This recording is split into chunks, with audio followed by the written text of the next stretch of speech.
How to deal with the loss of a loved one? सबसे पहले ये जान ले कि जो ये मृत्यु हुई है उनकी, भले ही आपको अकाल लगे या काल लगे, जो भी, ये उनकी इच्छा के अनुसार हुई है। ये डिसाइड कैसे करती है सोल कि मुझे वापस से धरती पर आना है या फिर किसी और रेल में ही, किसी और लोक में ही जाना है? अगर आप अपने जीवन से बहुत ज़्यादा अटैच्ड हैं, बहुत ज़्यादा जुड़े हुए हैं, उससे छोड़ नहीं पा रहे हैं और आपको डेथ में भी अपनी बॉडी को वकेट करते हुए बहुत समय लगा, क्योंकि आपके लास्ट के विचार यही हैं, मेरी प्रॉपर्टी, मेरा पैसा, मेरे बच्चे, मेरा ये, मेरा वो।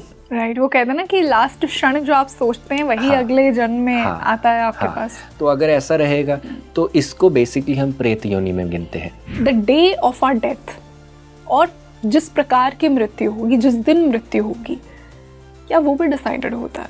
मृत्यु निर्धारित है, पर मृत्यु किस अवस्था में आप उसको लेते हैं वो निर्धारित नहीं है।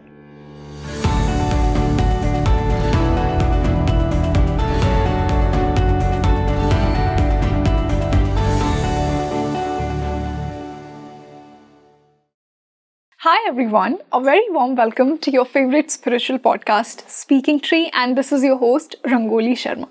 आज मैं आपके लिए एक ऐसा टॉपिक लेकर आई हूँ जिससे हम सब रिलेट करेंगे, सब, और कभी ना कभी हम सब ने उसके बारे में सोचा ज़रूर होगा। डेथ आई थिंक अपने आप में बहुत मिस्टिकल है। कुछ ऐसे सवाल होते हैं डेथ को लेकर जो हम सबके मन में होते हैं। कहाँ जाती है हमारी सोल आफ्टर डेथ? क्या होता है? कुछ ऐसे सवाल हैं दुनिया में जिनका जवाब इस वर्ल्ड में तो किसी के पास नहीं है, एक्सपीरियंस करके ही पता लगता है। बट आज के पॉडकास्ट में हमने कुछ आंसर्स ढूंढने की कोशिश की है। यू नो, दे से कि हमारे फिजिकल शरीर के लिए मृत्यु एक एंड है, बट कहीं ना कहीं हमारी सोल के लिए it's a new beginning. What kind of new beginning? आज हमने इसी पर चर्चा की है। किस प्रकार हमारी सोल डेथ के बाद आगे की जर्नी डिसाइड करती है। तो अगर ऐसे क्वेश्चंस आप खुद से भी पूछते रहते हैं तो आज आपको बहुत से आंसर्स के जवाब मिलने वाले हैं। अगर अनफॉर्चुनेटली आपने किसी लव्ड वन को खोया है तो शायद कुछ सवालों के जवाब आपको आज के इस पॉडकास्ट से मिलेंगे। तो इसे अंत तक ज़रूर देखिए और इसे ज़्यादा से ज़्यादा शेयर कीजिए, क्योंकि एक बहुत ही सोलफुल कॉन्वर्सेशन आज होने वाली है। एंड आई एम श्योर आज के जो गेस्ट मेरे साथ जुड़े हैं उनसे आपको मिलकर और भी अच्छा लगेगा। पहले भी हमारे बहुत पॉडकास्ट हो चुके हैं और उनके विजडम को जिस तरह से नेचुरली और हंसते हुए वो इतनी डीप बातें बोल देते हैं, मुझे तो बहुत अच्छा लगता है उनसे। मैं जब भी डिस्कशन करती हूँ, कोई भी पॉडकास्ट करती हूँ। PLR थेरेपिस्ट हैं, स्पिरिचुअल हीलर हैं। I would like to welcome Hitesh Vashishth once again on speaking tree. Hitesh, welcome to speaking tree again. Thank you for having me. बहुत अच्छा लग रहा है आज आपसे फिर से मिलकर। How you feeling? I am very good, thank you. तो आज मैंने एक ऐसा ही टॉपिक चुना है जिससे आई एम श्योर हम सब रिलेट करेंगे, जैसा मैंने कहा। देखिए, हम एक फिजिकल लेवल पे, मैं मानती हूँ हितेश, हम एक फिजिकल लेवल पे डेथ से बहुत डरते हैं। एक हमेशा से एक ह्यूमन फियर है डेथ हमारे लिए, क्योंकि कहीं ना कहीं हमारी सोल ने एक जर्नी डिसाइड की है और उसका अंत बताती है डेथ। और कई बार अंत भी नहीं होता, इच्छाएं रह जाती हैं, हम फिर से जन्म लेते हैं। तो ये तो एक फिजिकल लेवल पे हुआ, बट मैं आपसे पहले ये जानना चाहूँगी कि एक सोल लेवल पे हमारी सोल डेथ को कैसे परसीव करती है? सो सोल डेथ को बिल्कुल वैसे परसीव करती है जैसे बर्थ को परसीव करती है। ओके, वाह। जैसे बर्थ एक हिस्सा है। जैसे आप, अगर मुझे एग्जाम्पल देनी हो, आप सुबह उठते हैं, ब्रश करते हैं, नहाते हैं, फिर उसके बाद ब्रेकफास्ट करते हैं, अपना काम करते हैं, and so on and so forth. आपका ऐसे दिन चलता है। जैसे ब्रश करना है, जैसे खाना खाना है, ठीक उसी प्रकार से सोल के लिए जन्म लेना है और मृत्यु एक्सपीरियंस करना है। It's a process. जैसे ब्रशिंग आपके लिए एक प्रोसेस है ना। आप सुबह उठोगे, नेचुरल है, आप अपना ब्रशिंग करोगे। ठीक उसी प्रकार से सोल भी जब रीइंकार्नेशन के साइकिल में आती है तो उसको बर्थ एंड डेथ दो पोर्ट्स मिलते हैं, बाकी सब एक्सपीरियंसेस की तरह। जैसे एक्सप्लोरेशन भी होता है, बर्थ और डेथ के बीच में हम बहुत सारी एक्सप्लोरेशंस करते हैं, बहुत सारे एक्सपीरियंसेस होते हैं। ठीक उसी प्रकार से हमारा बर्थ भी माना जाता है और ठीक उसी प्रकार से हमारा डेथ भी माना जाता है। इट इज, हम इस एक्सपीरियंस से डरते क्यों इतना, हमारी soul? Because we are identified with the body. है ना। मुझे लगता है मैं हितेश वशिष्ठ हूँ और हितेश इस बॉडी का नाम है। जितना आइडेंटिफिकेशन मेरा इस बॉडी से होगा उसको ड्रॉप करते हुए मुझे उतना ही दुख होगा। पर ये आइडेंटिफिकेशन भी तो कहीं ना कहीं ज़रूरी है ना, to be a sane part of this world, to be a sane part of the journey that our soul has decided for ourselves. Of course, but too much of identification is the concern. जैसे हम कहते हैं too much of spirituality is also problematic. Too much of anything is bad for you, bad है ना। तो अगर हम अपने जीवन को सिर्फ बॉडी कॉन्शियस से जीते हैं, that is not a good thing. फिर एक समय में जाके हमें प्रॉब्लम होगी, क्योंकि सब कुछ हमने बॉडी से ही अर्जित किया है, सब कुछ हमने अपने माइंड से कलेक्ट किया है। जब उसको ड्रॉप करने का समय आएगा, then I will have inhibitions, मेरे को प्रॉब्लम होएगी, मेरे को हिचकिचाहट आएगी, डर आएगा कि ये तो मेरा है, ये कैसे जा सकता है, इसको तो मेरे साथ ही रहना चाहिए। क्योंकि हम मोस्टली बॉडी कॉन्शियस से ही अपनी लाइफ को जी रहे हैं। राइट, इतना अटैच हो जाते हैं हमारी आइडेंटिटी से, हमारी ईगो से। यस। आपको ऐसा लगता है कि जितना भी आपने PLR सेशंस भी किए हैं, जितना आपने पास्ट लाइफ को समझा है, उसके बेसिस पे मैं आपसे ये पूछ रही हूँ, मेडिटेशन के बेसिस पे मैं आपसे पूछ रही हूँ कि the day of our death, और जिस प्रकार की मृत्यु होगी, जिस दिन मृत्यु होगी, क्या वो भी डिसाइडेड होता है? Yes, it is decided. सबके लिए? सबके लिए, विदाउट एनी एक्सेप्शन। मैं आपको एक स्टोरी से इसको एग्जाम्पल देने की कोशिश करता हूँ।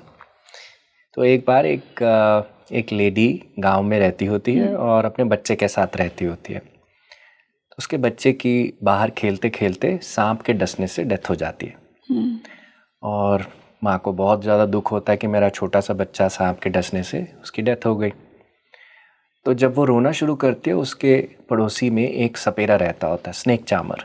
उसको पता चलता है कि सांप के डसने से इस बच्चे की मृत्यु हुई है। तो उसको सांप पे बहुत ज़्यादा गुस्सा आता है और उसको होता है कि देखो, मैं स्नेक चार्मर हूँ, मेरी ड्यूटी बनती है उस स्नेक को पकड़ूं और उसको उसके कर्मों का फल दूँ।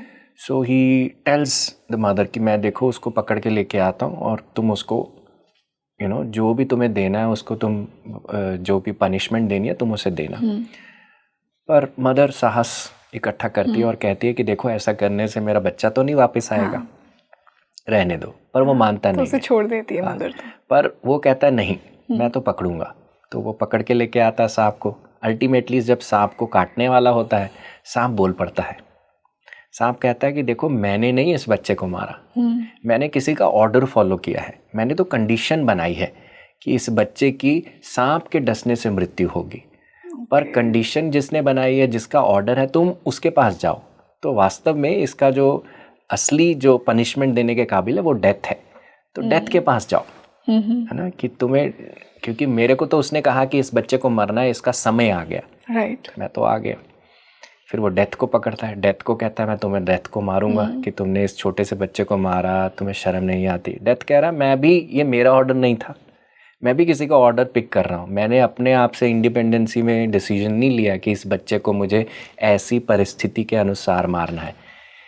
इसका मेन कल्प्रिट है समय। उसने मुझे कहा कि इस बच्चे का समय आ जाएगा मृत्यु का और इस बच्चे को इस परिस्थिति के अनुसार मरना होगा। तो मेन कल्प्रिट इसका समय है, समय को जाके पकड़ो। तो वो सपेरा समय के पास पहुंच जाता है। जैसे ही समय को काटने वाला होता है, समय भी कहता है इसमें मेरी कोई गलती नहीं है, मैं भी किसी का ऑर्डर फॉलो कर रहा हूँ। किसका? समय किसका ऑर्डर? समय फॉलो कर रहा था ऑर्डर कर्म का। ओके। तो कर्म समय निर्धारित करता है। हाँ। समय आपकी मृत्यु का जो मोमेंट होगा वो डिसाइड करेगा। हाँ। और मृत्यु डिसाइड करेगी किस परिस्थिति में आपकी मृत्यु होगी। मीडियम कौन होगा? सो कर्म के हिसाब से जैसे हमारे कर्म होते हैं, उन कर्मों के हिसाब से हम अपनी जो लाइफ, जैसे अगर बर्थ एक्सपीरियंस करते हैं, जैसे हम कहते हैं ना कि हमारा एक जन्म योग होता है और एक मृत्यु योग होता है, आयु योग होता है, कितनी आयु चलेगी, कब मृत्यु होगी, कब हमारा समय आने का हो सकता है। जब ये चीज़ें निर्धारित होती हैं, कैसे? हमारे कर्मों के हिसाब से। तो कर्म से ऊपर कुछ नहीं। अगर मैं स्टोरी के बेसिस पे भी बोलूं, जो ऑर्डर हमने देखा, कर्म, समय, मृत्यु और मीडियम क्या कंडीशंस बनती हैं। मृत्यु सबको आनी है, राइट। ये तो एक अल्टीमेट ट्रूथ है हमारा, जिस तरह हम सबने जन्म लिया है। गीता में भगवान कृष्ण ने कहा है जिसको जन्म अनुभव हुआ है उसको मृत्यु भी अनुभव हुआ, और उन्होंने भी वैसा अनुभव किया। जन्म लिया तो पाँव पे उनके बाण लगने से उनकी भी मृत्यु हुई। पर एक चीज़ मैं आपको बता सकता हूँ कि मृत्यु निर्धारित है, पर मृत्यु किस अवस्था में आप उसको लेते हैं वो निर्धारित नहीं है। Really? जैसे आपने राजा परीक्षित के बारे में सुना है ना। राजा परीक्षित को जब उनको ये श्राप मिला कि तक्षक नाग के काटने से उनकी 7वें दिन, आज से 7वें दिन जब श्राप मिला तो आपको मृत्यु को प्राप्त हो जाओगे कि तक्षक नाग के काटने से। अब जब उनको ये पता चल जाता है तो अंदर उनके भी थोड़ी, जैसे कहते हैं ना कि अंदर वो शुरू हो जाता सब, जैसे सब कुछ हिलने डुलने लगता है। And he is searching for answer. Answer को सर्च कर रहे हैं कि मुझे क्या करना चाहिए इन 7 दिनों में, जब मुझे पता है मुझे मर जाना तो मुझे क्या करना चाहिए। और इसी बीच घूमते घूमते उनकी शुकदेव जी से मुलाकात होती है। शुकदेव जी उनको सारा भागवतम का सारा ज्ञान देते हैं 7 दिनों के अंदर। जब सारा भागवतम का ज्ञान मिल जाता है तो क्या होता है, 7वें दिन मृत्यु होती है। मृत्यु तब भी होती है, पर जो मृत्यु को अपनाने की अवस्था थी वो सफरिंग वाली नहीं थी। तो मृत्यु तो होगी, मृत्यु तो मेरी भी होगी, आपकी भी होगी, सबकी होगी, पर क्या हम मृत्यु को एक पेन की तरह लेते हैं या मृत्यु को एक लिबरेशन की तरह लेते हैं? वो हमारा पर्सनल ज्ञान, हमने कितना पुरुषार्थ किया अपने जीवन में, उस पर आधारित होता है। कितनी स्पिरिचुअल विजडम कलेक्ट की। Do you take it as a suffering और do you take it as a liberation and constant movement? आप किस चीज के साथ अटैच्ड हैं? You attached with the body और you are attached with your soul self? कहीं ना कहीं इससे यही क्लियर होता है कि हम सफरिंग का कारण मृत्यु इसलिए बनती है क्योंकि हम अटैच्ड ही बहुत ज़्यादा हैं। तो वही जो आपने कहा ना, टू मच अटैचमेंट। यहाँ पे आपने एक बात कही, एक वर्ड यूज़ किया कि बहुत से लोग पनिशमेंट मानते हैं डेथ को। आपको लगता है डेथ सच में पनिशमेंट है? डेथ पनिशमेंट नहीं है, आपका व्यू डेथ को क्रिएट करता है। जिस प्रकार हमारा व्यू हमारे भगवान को क्रिएट कर रहा है। हम बात कर रहे थे कि अगर हम मान लेते हैं कि हमारा भगवान हमें पनिश करेगा, तो हम ये भी मानते हैं कि भगवान ही हमें मृत्यु दे रहा है। बट मैं मानती हूँ भगवान हमें मृत्यु नहीं देता। देखिए, आप खुद में चलता फिरता एक यूनिवर्स है। बिल्कुल, ठीक है, अहम ब्रह्मास्मि। यस। और चलते फिरते यूनिवर्स में जितने व्यूज हैं, जितने हील्ड सेल्फ हैं, जितना अनहील्ड सेल्फ है, उसी से ही आपके आसपास का यूनिवर्स बनता है। राइट। तो अगर मेरे इंटरनल व्यूज डेथ को लेकर ऐसे हैं तो सो बी इट। अगर भगवान को लेकर ऐसे हैं, सो बी इट। तो जैसी आप अपनी सोच बनाएंगे, जैसे आप विचारधारा डीप स्पेस में बनाएंगे, बाहर से नहीं। बाहर से अगर मैं कहूँ अरे भगवान तो बहुत प्रिय है, पर जैसे ही मुझे कुछ ट्रिगर होता तो मैं भगवान को कंप्लेंट करने लग जाता हूँ। तो मेरी डीप ट्रिगर तो है मेरे अंदर। अगर डेप्थ में आपके व्यूज हर चीज़ को लेके एक सामंजस्य में है और आप एक हील्ड स्पेस में है, अनहील्ड स्पेस में नहीं, आपकी वुंड्स हैं, आप अपने आप को एक्नॉलेज नहीं करते हैं, आप अपने आप को नहीं जाने, तो उसी से ही फिर हमारा सारा वर्ल्ड क्रिएट होता है। हमारे आसपास के लोग क्रिएट होते हैं, हमारे आसपास की परिस्थितियाँ क्रिएट होती हैं, हम क्रिएट करते हैं अपने लिए। तो इसी से ही हमारा यूनिवर्स चलता है। बिल्कुल सही बात की आपने। हितेश, मैंने एक चीज़ पढ़ी थी कि जिस प्रकार हमारे फिजिकल सेल्फ के लिए ये पॉसिबल नहीं है कि किस समय हम जन्म लेंगे, कब जन्म लेंगे, उसी प्रकार हमारा ये भी हक नहीं है, हमें ये नहीं पता कि किस समय हमारी मृत्यु होगी।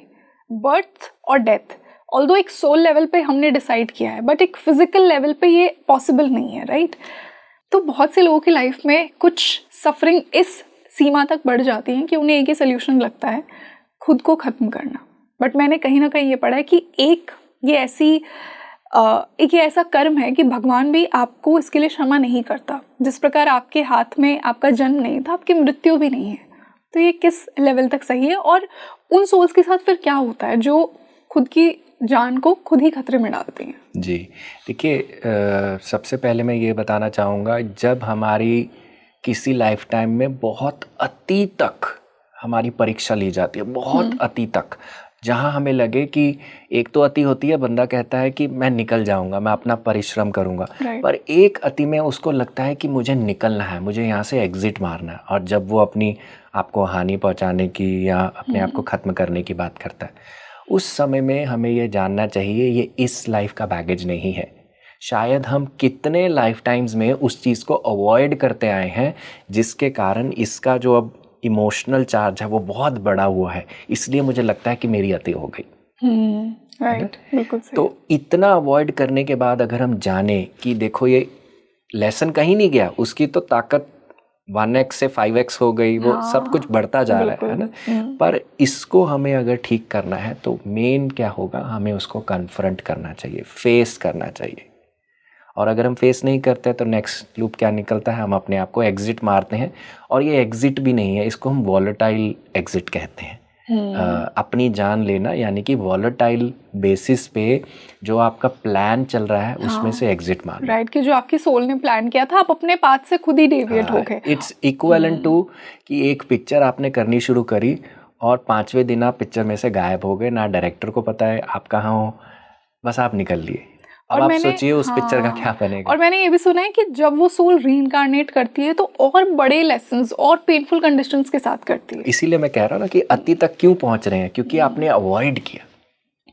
पास्ट लाइफ्स में वो चीज़ें आप अवॉइड करते जा रहे हैं। अगर अवॉइड करेंगे तो फिर वो उसका जो प्रॉब्लम है वो बढ़ जाएगा। और जब आप अपनी ही स्क्रिप्ट में से गायब हो गए, नंबर 1 आपने अपनी स्क्रिप्ट खराब कर ली, जो इतना प्रिपरेशन आपने किया बिटवीन 2 लाइव्स वो खराब हो गया।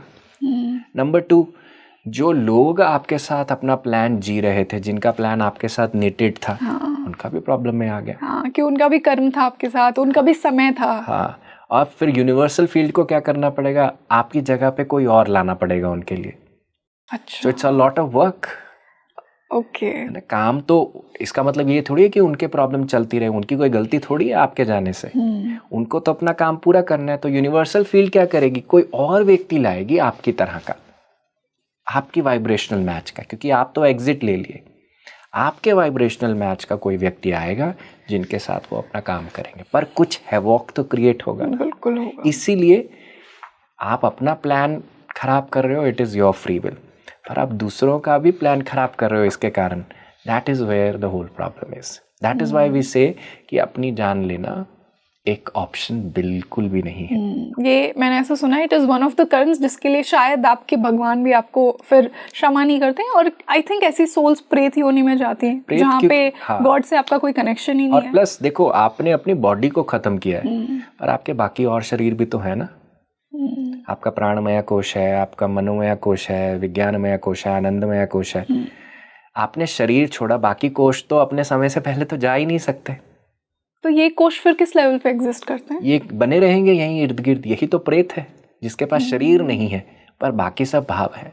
प्रेत क्या करता है, आपके प्राणों से आपको अफेक्ट करता है। आपको इमीडिएटली थॉट आएंगे, मेरा मन नहीं कर रहा, अच्छा नहीं लग रहा, है ना।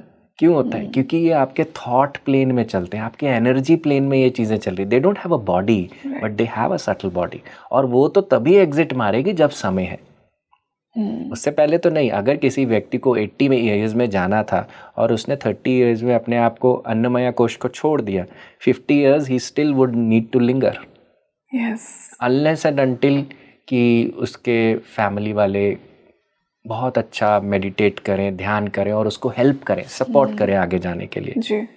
तब उसका रेजोल्यूशन हो सकता है ना। या वो अपने आप इंटरनल स्पेस में कुछ जागे और अपनी गलती पर बहुत ज़्यादा पश्चाताप करे, पर सफरिंग तो कहीं ना कहीं बनेगी ना। और वहाँ तो जैसे कोई कनेक्शन भी नहीं है ना गॉड से आपका। जैसे ऐसा कहते हैं ना कि हम लोग ह्यूमन फॉर्म किस लिए लेते हैं, क्योंकि हमें वो लेसन्स लर्न करने होते हैं। और भगवान भी, हमारे देवी देवता भी इस ह्यूमन शरीर में आना चाहते हैं, क्योंकि यहाँ पे जो इवॉल्वमेंट होता है हमारी सोल का, वो किसी और लेवल पे नहीं हो सकता है।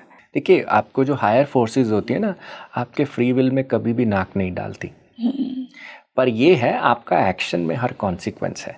बिल्कुल। जो आपने एक्शन लिया उसका कॉन्सिक्वेंस तो आएगा, चाहे आप उससे माने या ना माने। आज मुझे राइट टर्न लेना है, लेफ्ट टर्न लेना है, दोनों में कुछ ना कुछ कॉन्सिक्वेंसेस तो रहेंगे।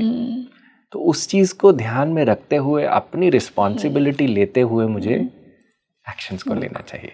तो ये तो हमने एकदम मिस्टिकल तरीके से बात की। अब मैं थोड़ा शास्त्रों के अनुसार डेथ को समझना चाहूँगी।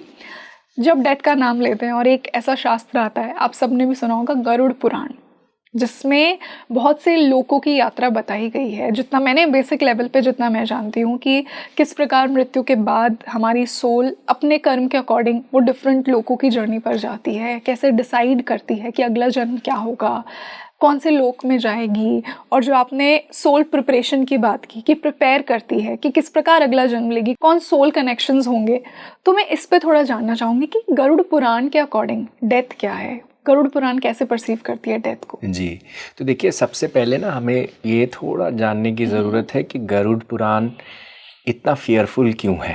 हाँ, ऐसा भी कहते हैं कि आपको गरुड़ पुराण नहीं पढ़नी है। आई डोंट नो ये मिथ है या क्या है, मैंने बहुत लोगों को ऐसे बोलते हुए पढ़ा है कि आप गरुड़ पुराण नहीं पढ़ सकते हैं। जब किसी की कोई पास आउट हो जाता है तो घर वालों को गरुड़ पुराण सुनाई जाती है। हाँ, एक्चुअली इसका सबका एक रीज़न है।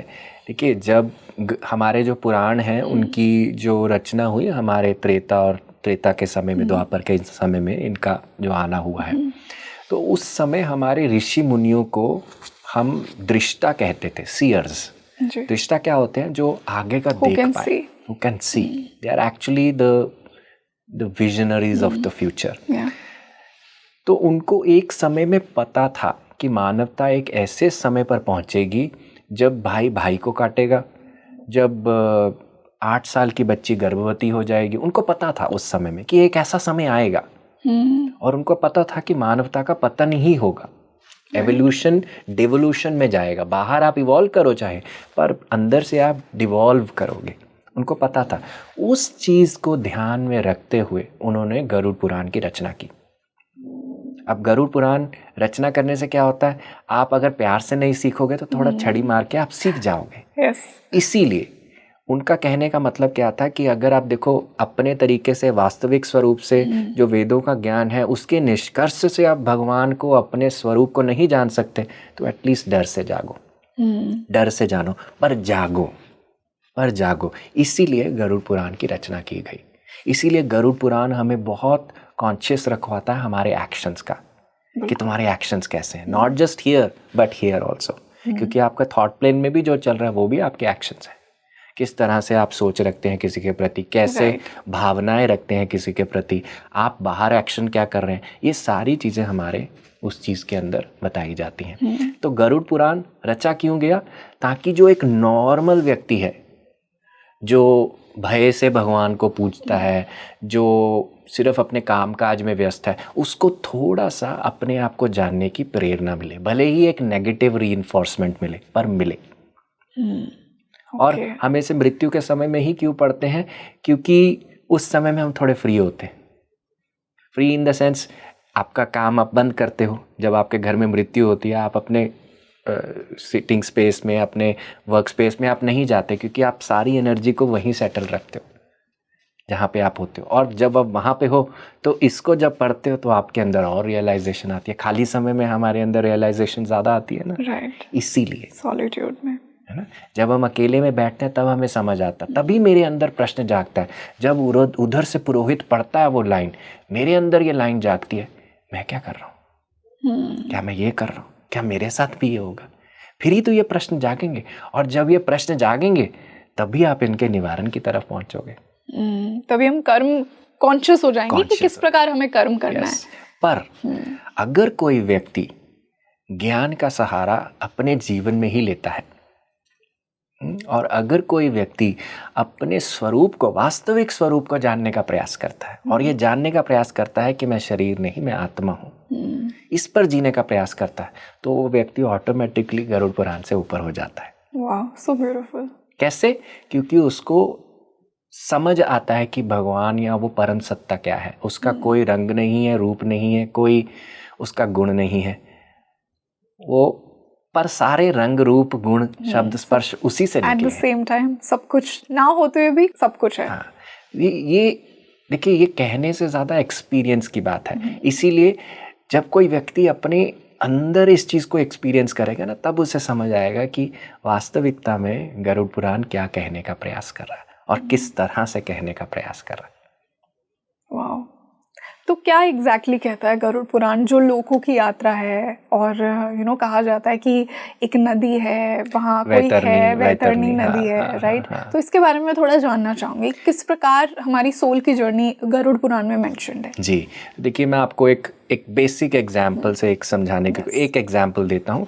जैसे हमें कहा जाता है कि हमें वैतरणी नदी को पार करना है। मुझे याद है, आई वॉज वेरी स्मॉल, मैं बहुत छोटा था, और तो घर में ऐसी बात होती थी, मेरी नानी मेरी माँ हमें बताते थे, वैतरणी नदी के बारे में बताते थे कि एक पीक का दरिया है। पीक जैसे पस होती है ना, हाँ। पस का दरिया है और उसको निकल कर जाना है, सोल को ऐसा प्रयास करना पड़ता है। फिर एक दिन मैंने उनसे ये भी सुना कि जो व्यक्ति गायें दान करता है फिर वो गायें उनको वहाँ पे मिलती है और वो वैतरणी नदी को गाय की पीठ पर बैठकर पार कर लेता है। अब अगर मैं इसको सिंबॉलिकली तोड़ूं, है ना, वैतरणी नदी क्या है, आपके खुद के इंटरनल ब्लॉक्स हैं, आपके क्लॉग्ड इमोशंस हैं, है ना। पानी हमारे इमोशंस को रिप्रेजेंट करता है। नदी, वैतरणी नदी पीक का दरिया है, यानी कि आपके क्लॉग्ड इमोशंस जो बहुत देर से पड़े हुए हैं, स्टक हैं, ना कि केवल इस जन्मों के पर कहीं और जन्मों के। तो जब वो बने हुए हैं, आपको उन सबको छोड़ते हुए अपने घर जाना होगा। और काव किस चीज़ का प्रतीक है हमारे लिए? काइंडनेस का, प्योरिटी का। हमारी 5 माएँ होती हैं, एक तो जन्म देने वाली, एक हमारी देवी माँ, एक हमारी धरती माँ, एक हमारी कुंडलनी माँ, कुंडलनी शक्ति हमारे अंदर, 5वीं हमारी होती है गाय माता, है ना। क्योंकि इनको माता का दर्जा क्यों दिया जाता है? क्योंकि ये बदले में हमसे कुछ नहीं मांगती। तो काव हमारे लिए ऑटोमेटिकली काइंडनेस का प्रतीक है, दयालुता का। तो जिस व्यक्ति के पास काव यानी कि खुद के प्रति दयालु दृष्टि है, अपने क्लॉग्ड इमोशंस के प्रति, तो वो ऑटोमेटिकली मुक्त हो गया, उस वैतरणी नदी से पार हो गया। वाओ। सो दैट सी, ये तभी आएगा जब आप थोड़ा सा इन चीज़ों को धीरे धीरे बैठ के प्रोसेस करने का प्रयास करोगे कि हमारे ऋषि मुनि वास्तविकता में कहने का प्रयास क्या कर रहे थे। हितेश, यहाँ से मैंने ये भी सुना है कि मृत्यु के जस्ट बाद जो 12-13 दिन होते हैं, गरुड़ पुराण के बेसिस पे मैं बोल रही हूँ कि सोल वहीं रहती है, उसी घर में रहती है, आसपास ही रहती है, क्योंकि कहीं ना कहीं वो देखती है कि किस प्रकार उसको अलविदा किया जा रहा है और उसके बाद उसकी आगे की जर्नी स्टार्ट होती है। तो ये गरुड़ पुराण में किस प्रकार मेंशन्ड है? देखिए, एक्चुअली हमारे ना 5 प्राण होते हैं, प्राण, अपान, व्यान, समान, उदान जी, है ना। तो ये अपने अपने समय में निकलते हैं। इमीडिएटली जब बॉडी खत्म होती है, इसका मतलब ये नहीं है कि ये उसी समय ही निकल जाएंगे। ये अपना समय लेते हैं, कोई 1 दिन लेता है, कोई ज़्यादा समय लेता है, तो ये धीरे धीरे करके निकलते हैं। So that is why we take 13 days, क्योंकि 13 दिन इन सब को निकलने के लिए लगते हैं। भले ही व्यक्ति नहीं है, पर उसके प्राणों को क्लियर होने के लिए उसको समय लगते हैं। इसीलिए ऐसा कहा जाता है कि आत्मा 12-13 दिन भी वही है। यस। और आपने देखा होगा कि जैसे हर दिन जो पूजा कराने वाले पुरोहित होते हैं, वो हर दिन एक पिंड बनवाते हैं। पिंड क्या रिप्रेजेंट करता है?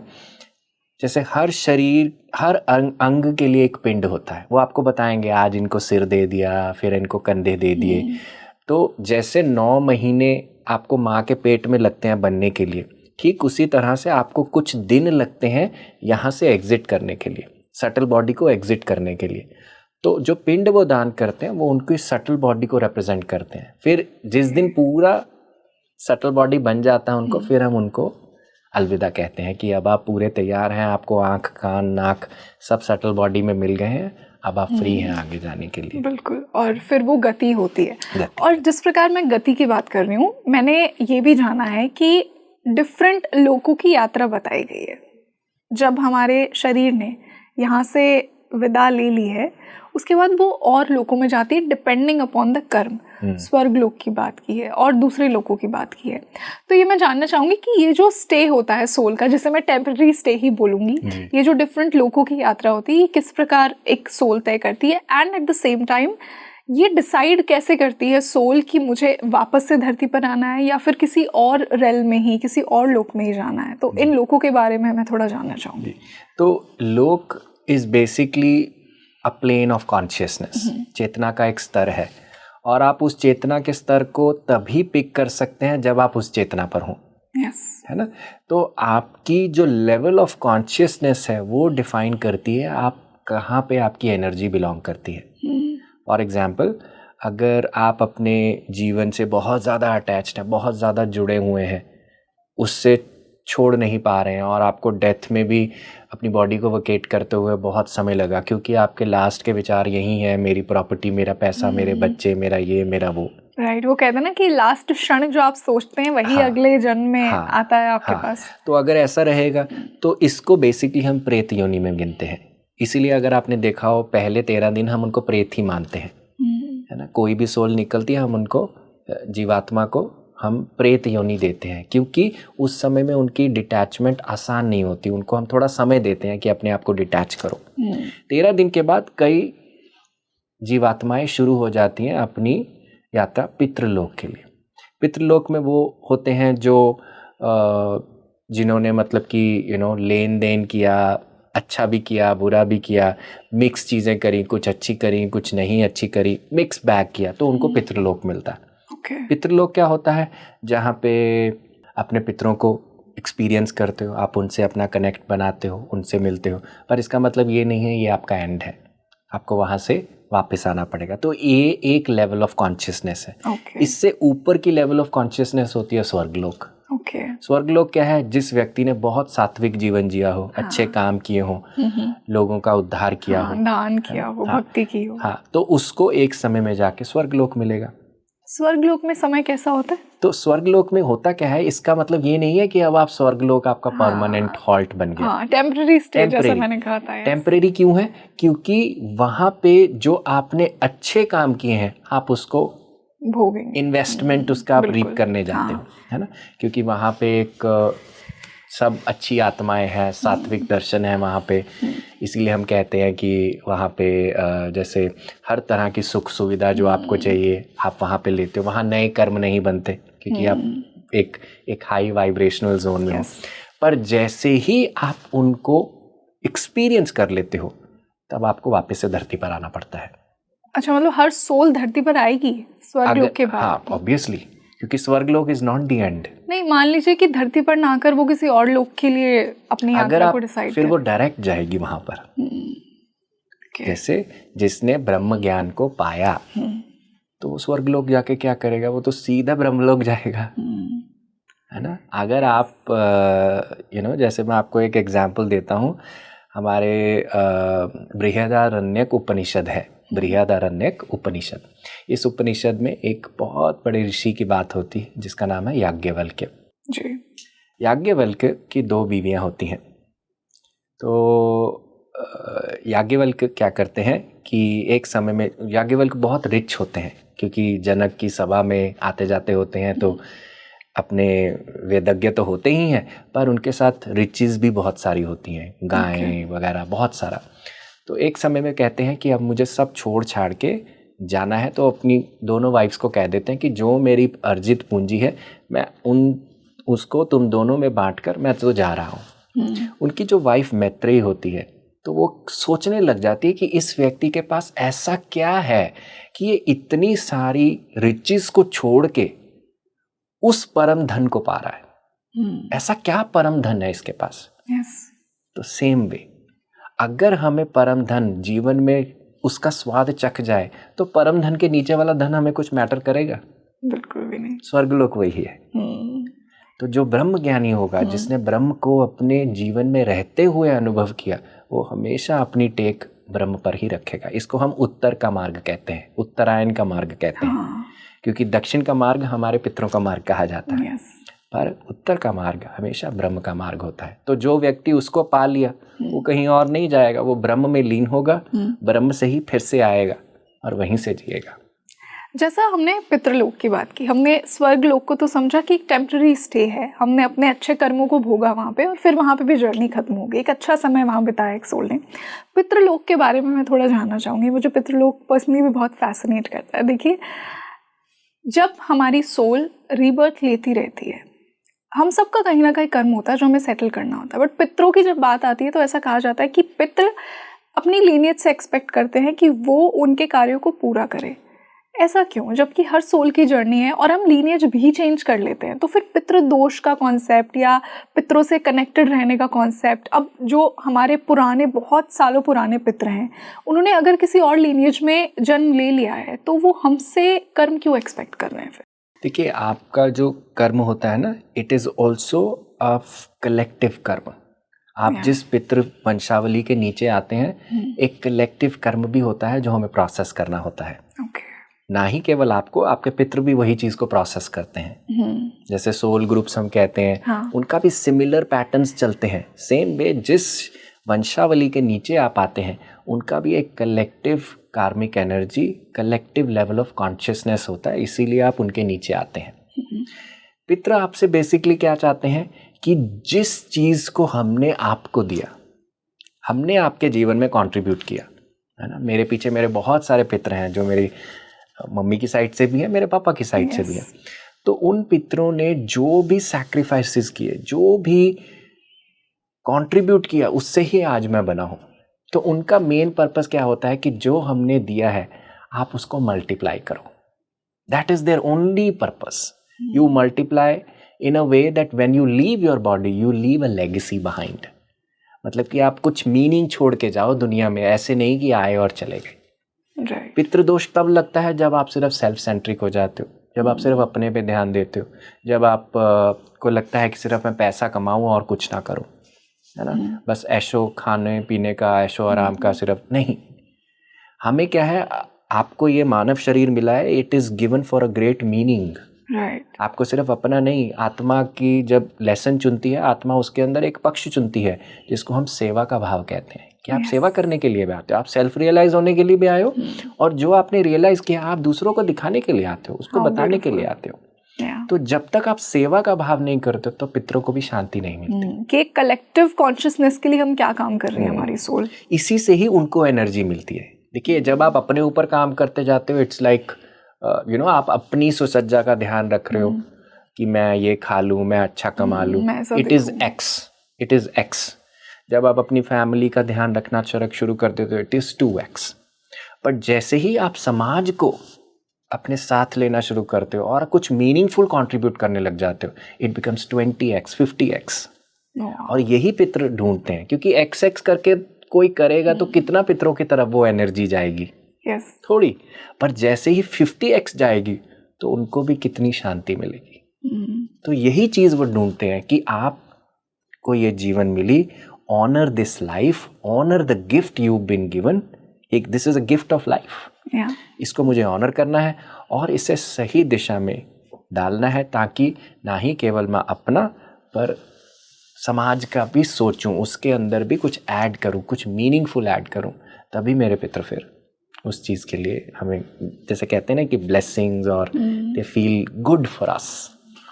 हितेश, जैसा हमने बात की कि जो हम हमारे भगवान को सोचते हैं वैसा ही भगवान हमें प्रतीत होते हैं। और हम लोगों की भी बात कर रहे हैं, बहुत से लोग जब मोक्ष की बात करते हैं तो उन्हें लगता है कि मृत्यु के बाद उन्हें भगवान मिलेंगे।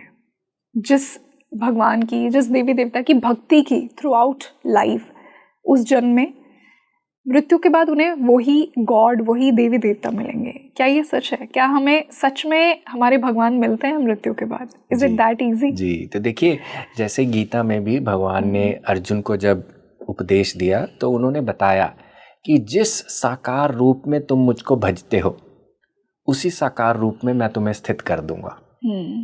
इसका मतलब क्या है कि अगर तुम मुझे देवी माँ के रूप में भजोगे तो मैं तुम्हें देवी माँ के रूप में मिलूंगा, और अगर आप मुझे हनुमान जी के रूप में भजोगे तो मैं तुम्हें हनुमान जी के रूप में मिलूंगा।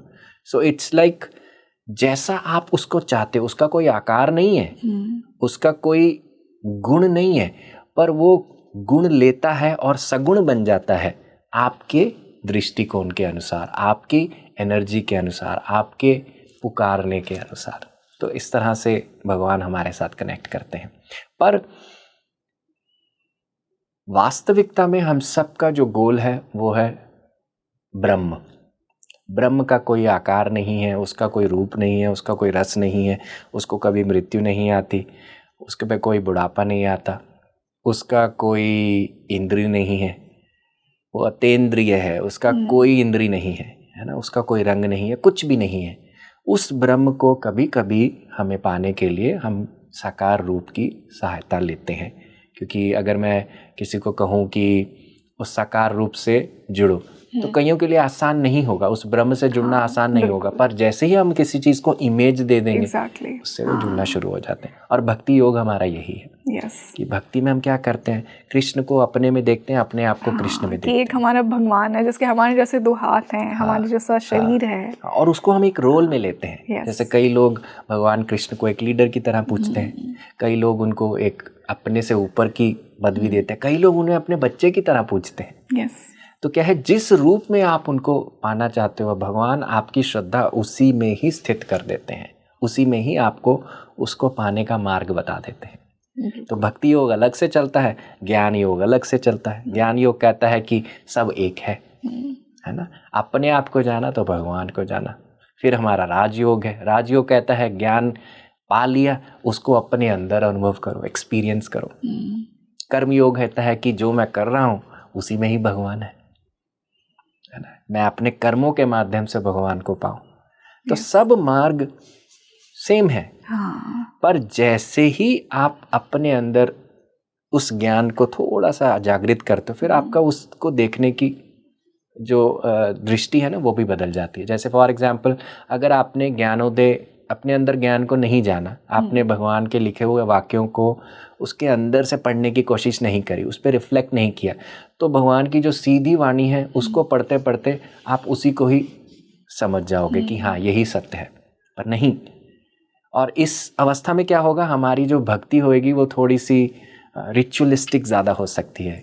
रिचुअलिस्टिक यानी कि मैं आरती करूं, पूजा करूं, ये बुरी बात नहीं है जी, बहुत अच्छी बात है, सेवा भाव आ रहा है ना भगवान के लिए। पर जैसे ही आप भगवान के वास्तविक स्वरूप को जानने की कोशिश करोगे तो आपकी भक्ति लेवल 1 से लेवल 2 हो जाएगी। और क्या है लेवल 2? लेवल 2 क्या है, हमारे अंदर डिवोशन ज़्यादा बढ़ जाएगी, हमारे अंदर श्रद्धा का, शरणागति का भाव चल पड़ेगा। एक मुझे समझ आएगा कि मेरे को एक शक्ति चला रही है जो मुझे सब जगह से अपने आप ले जाएगी। जैसे हम ग्रेस कहते हैं ना, वो ग्रेस आपके अंदर बोलेगी, आपके अंदर अपने आप काम करेगी, आपको कुछ करना नहीं होगा। आप जहाँ पे होगे आपको चॉइस भी बनाने की ज़रूरत नहीं पड़ेगी। हम कहते हैं कि life is filled with choices. आपको समझ आएगा मुझे चॉइस भी नहीं बनानी, क्योंकि मेरे लिए चॉइस भी कोई बना रहा है, मेरे को तो सिर्फ प्रस्तुत होना है। सरेंडर भाव में आ जाए, शरणागति है ना, we just allow ourselves to move. तो ये लेवल 2 तब जगता है जब हम थोड़ा सा ज्ञान का बीज अपने अंदर उतारें। इसीलिए मैं कहता हूँ कि हम कोई भी योग पकड़े, कर्म योग, भक्ति योग, ज्ञान योग, राजयोग, पर थोड़ा सा राजयोग यानी कि ध्यान करना ही चाहिए। ध्यान से क्या होता है, जो चीज़ हम बाहर से लेते हैं वो वास्तविक रूप में हमारे अंदर से जगती है।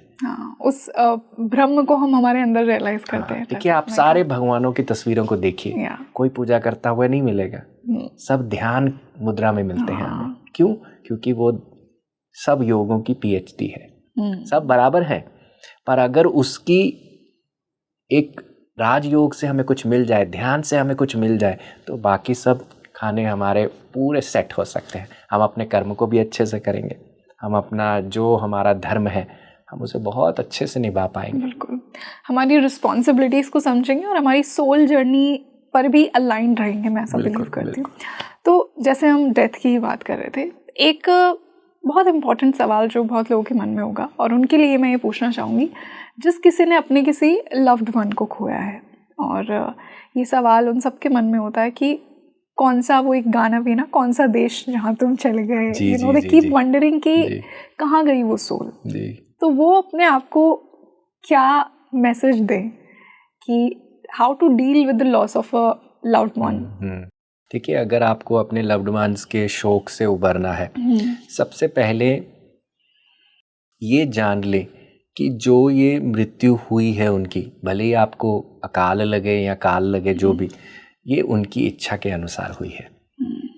तो ये उन्होंने चुनी है, क्योंकि बहुत सारे प्रश्न हमारे यहीं से शुरू होते हैं। अरे 2 साल जी लेते, बच्चियों की शादी कर जाते, एंड ऐसे वैसे, पर हमें उसके साथ बिल्कुल संधि बिठानी है कि जो उन्होंने अपने लिए चुना बहुत अच्छा चुना, जो भी मृत्यु चुनी बहुत अच्छी चुनी। नंबर 1 तो ये है, इससे आपका शोक ऑटोमेटिकली उभरना शुरू हो जाएगा, क्योंकि लाइफ की सबसे ज़्यादा कंप्लेंट्स बाद में इसी से ही शुरू होंगी कि अधूरा रह गया, कि काश आप होते तो मेरे को इस प्रॉब्लम से नहीं गुजरना पड़ता, ऑल दैट। रोना आएगा उनको याद करते, गुस्सा भी आएगा कि आप मुझे छोड़ के चले गए। पर जैसे आप संधि बिठा लेंगे, एक्सेप्ट कर लेंगे उस चीज़ को, उन्होंने अपने फेट में जो चुना, तो ऑटोमेटिकली ये क्वेश्चंस अपने आप डाउन होने लगेंगे। दूसरी चीज़, अपना ध्यान रखें। अपना ध्यान क्यों रखना है? क्योंकि वो व्यक्ति अगर आपको इस बिगड़ेल हालत में देखेगा तो वो भी अच्छा नहीं खुश महसूस करेगा। तो जो आपके पास है उसका ध्यान रखें। ये जीवन आपको मिला है एक तोहफे की तरह है, उपहार की तरह है। इसको उपहार की तरह ही बनाएं, gift of life. So you have to take care of yourself. Number 3, जो व्यक्ति चला गया है उनके प्रति भी कृतज्ञ भाव रखें। क्योंकि अगर मैं उनको कंप्लेंट्स में याद रखूंगा, मेरे साथ कुछ प्रॉब्लम होएगी लाइफ में, तो मुझे फटाफट उनकी याद आएगी। ये एटीट्यूड ठीक नहीं है। तो अगर हम उनको अच्छी मेमोरीज में चेरिश करें, और कैसे कि आपके साथ जितना समय मैंने व्यतीत किया बहुत अच्छा था, आपसे मैंने जो भी लिया बहुत खुशी खुशी लिया, आपको मैंने जो भी दिया बहुत खुशी खुशी दिया, हमारी यात्रा इस जन्म में यहाँ तक थी, और आपकी अच्छी यादों को लेकर मैं अपने जीवन को बहुत खुशी से व्यतीत करूँगी। और हितेश, ऐसा भी होता है, यूँ कहते हैं ना कि see you on the other side, कि जब यहाँ पे जर्नी खत्म हो जाती है तो जिनको भी आपने खोया है वो एक दूसरी दुनिया में आपका वेट कर रहे होते हैं जी। तो क्या सोल्स मिलती है एक दूसरे बिल्कुल से? मिलती हैं, जिनके साथ आपका जैसे कह लीजिए चोली दामन का साथ होता है, जिनके साथ आपकी एक अलग वेवलेंथ होती है, वो आपको मिलते भी हैं, और कभी कभी जैसे हम देखते भी हैं वो लोग आपको लेने भी आते हैं। हाँ, ऐसा कहते हैं ना, जब किसी की मृत्यु हो रही होती है, हमने बहुत सुना है कि वो पूर्वज लेने आया, उन्हें वो दिखने लग जाते हैं, कोई पेट होता है वो दिखने लग जाता है, क्योंकि हाँ, इट हैपेंस लाइक दिस। तो वो आपको आएंगे और आपको लेकर जाएंगे। जिनके साथ आपका बहुत दिल का रिश्ता होता है वो आपको आएंगे। और हमारी जैसे यहाँ पर फैमिलीज है, वैसे ही हमारी सोल फैमिलीज है ना, तो हम उनको मिलते हैं। पितृलोक में ये सब होते हैं। तो जो उस कॉन्शियसनेस से बिलोंग करते हैं, उस फ्रीक्वेंसी पर है, तो उनके साथ हमारा मिलना होता है, उनके साथ हम मिलते हैं, और ये जानते हैं कि हम सिर्फ जितना वहाँ तक जिए उतना ही नहीं था, हम तो इटर्नल हैं, हम तो चलते रहेंगे। बट हितेश, यहाँ से एक सवाल ये भी आता है कि ऐसा तो हम कहते हैं कि see you on the other side, but what if कि उन सोल्स ने फिर से जन्म ले लिया है किसी और फॉर्म में, किसी और मतलब ह्यूमन लाइफ में ही वो कहीं और जन्म ले चुके हैं, तो कैसे मिलेगी सोल? आई थिंक ये बहुत लोगों का क्वेश्चन होगा। हाँ, तो देखिए यहाँ पर हम क्या सोचते हैं, हम सोल को एक लिमिटेशन में सोच रहे हैं कि एक जगह होएगी, दूसरी जगह नहीं होएगी। यस, पर सोल मल्टी डायमेंशनल है। It can be present in so many places at one time. और जो पैरेलल यूनिवर्स की भी हम बात करते हैं, और we are multi dimensional beings. मैं आज यहाँ पर भी हूँ, किसी के सपने में भी आ रहा हूँगा, और किसी और रियलिटी में भी रह रहा हूँगा, कोई मेरे सपने में आ रहा होगा। तो ये क्या है, ये हम निटेड हैं। एनर्जीज जब की बात करते हैं ना, तो सोल वहाँ पे भी प्रेजेंट होगी, एट द सेम टाइम अपना लाइफ टाइम कहीं और भी जी रही होगी। क्यों? क्योंकि लिमिट नहीं है सोल पे, इट्स एन एनर्जी। एनर्जी का तो कोई लिमिटेशन ही नहीं है। Energy can never be destroyed, it can only be transformed. Law of conservation of energy. So that's what. तो अगर मैं उसको यहाँ प्रेजेंट और वहाँ प्रेजेंट ना सोचूं, तो मैंने सोल की भी रियलिटी को 3 डायमेंशनल बना दिया, लिमिट कर दिया हमने। वो नहीं हो सकता। Our soul is boundless, it's limitless. Absolutely. And जैसा हमने बात की कि डेथ को हमने एक बहुत मिस्टिकल तरीके से आज समझा कि death is just the beginning of something new. I think आज के इस पॉडकास्ट से ये कंक्लूड करना सही है। ऑल्दो हम प्रीवियस जन्मों का कर्म कैरी करते हैं, हम जितने भी जन्म लेते हैं हमें सेटल करना होता है, बट डेथ डरने की चीज नहीं है। बिल्कुल बिल्कुल। वहां से एक नई जर्नी की शुरुआत होती है। इसको हम कहते हैं अंतः अस्ति आरंभ, अंत ही आरंभ है। यस, इट्स लाइक कि आपने एक ड्रेस चेंज कर लिया। Yes, absolutely. जैसे एक कीड़ा होता है, एक पत्ते को खाता है, जैसे जैसे वो सारा पत्ता खा लेता है, इसी पत्ते से दूसरे पत्ते पे स्लिप कर जाता है।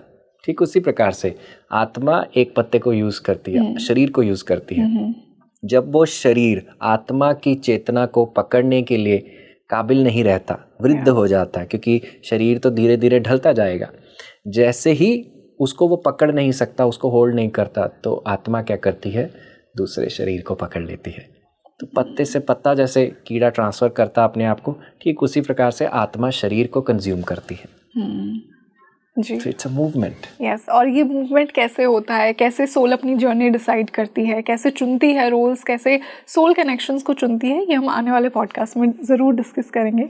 तो हितेश, आज जो मेरा इंटेंशन था इस पॉडकास्ट से कि जो मृत्यु का भय होता है हम सबके अंदर कहीं ना कहीं, उसको समझना, ब्यूटी ऑफ डेथ को समझना, मिस्टिसिज्म ऑफ डेथ को समझना और ये जानना कि ये तो बस एक ट्रांजिशन है, एक यात्रा है। हमारी soul is on a journey of multiple lifetimes and multiple births. और आज हमने यही जाना है and I think it was a wonderful discussion. मैंने भी बहुत कुछ सीखा आज and I'm sure कि audience ने भी सीखा होगा। तो बहुत अच्छा लगा। Thank you so much for all this wisdom and thank you again for joining us today. Thank you, Rangoli. It was lovely, connecting with you, speaking with you, chatting with you. Thank you. Same here. Thank you. So I'm very sure कि आज का ये podcast आपको बहुत पसंद आया होगा क्योंकि आज हमने एक बहुत ही इम्पॉर्टेंट ह्यूमन इमोशन की बात की है। इमोशन नहीं कहूँगी इसे, बट एक सत्य की बात की है। एक बहुत बड़ा ह्यूमन ट्रूथ है कि जिस प्रकार हम जन्म लेते हैं उसी प्रकार मृत्यु भी होती है। और अगर हम थोड़ा सा इन कॉन्सेप्ट्स को समझ जाएं तो हमारी सोल जर्नी, हमारी सोल की जो यात्रा है उसको समझना थोड़ा सा ईजी हो जाता है। हम किसी गिल्ट में नहीं रहते हैं, हम किसी कन्फ्यूजन में नहीं रहते हैं, हम ज़्यादा अटैच नहीं होते हैं, जो कि हमारी सोल का एक बहुत बड़ा पर्पज़ है कि अटैच नहीं होना इस देह से, जो हमें सिचुएशंस मिली हैं, जो हमें कंडीशंस मिली हैं, जो हमें सोल कनेक्शंस मिले हैं, क्योंकि हमारी सोल तो अपने आप में लिमिटलेस है, बाउंडलेस है and we are on a journey of many lifetimes. और आज हमने उसी को जाना। सो आई होप कि आज के पॉडकास्ट में आपको बहुत कुछ सीखने को दिया और अगर आपने किसी की डेथ के साथ डील किया है तो कहीं ना कहीं आपको बहुत से आंसर्स मिले होंगे और यही मेरा इंटेंशन था आज के इस पॉडकास्ट से कि आप तक मैं वो राइट नॉलेज पहुंचाऊं।